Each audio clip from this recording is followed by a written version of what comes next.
విశ్వ వాళ్ళ అమ్మకి ఫోన్ చేయగానే ఫోన్ లిఫ్ట్ చేస్తుంది ఆవిడ.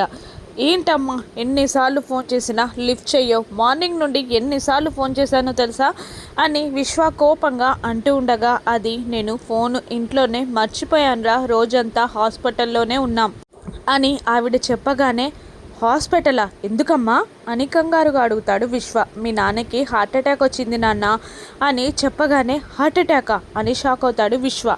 విశ్వ వాళ్ళ నాన్నగారు ఫోన్ తీసుకొని మాట్లాడుతూ ఉంటారు.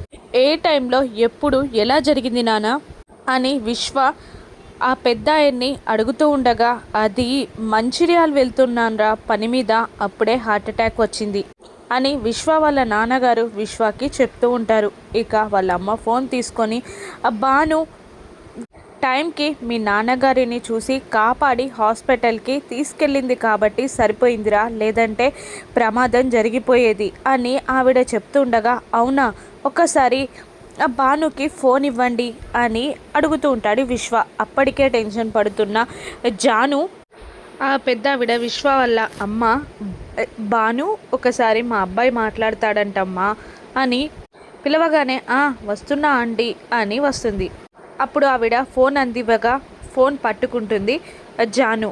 హలో భానుగారు అని జానుని పిలుస్తాడు విశ్వ. కానీ మాట్లాడకుండా సైలెంట్గా ఉండిపోతుంది జాను. ఫోన్ కట్ అయిందా అని చెక్ చేసుకొని మళ్ళీ హలో భానుగారు అని పిలుస్తాడు విశ్వ.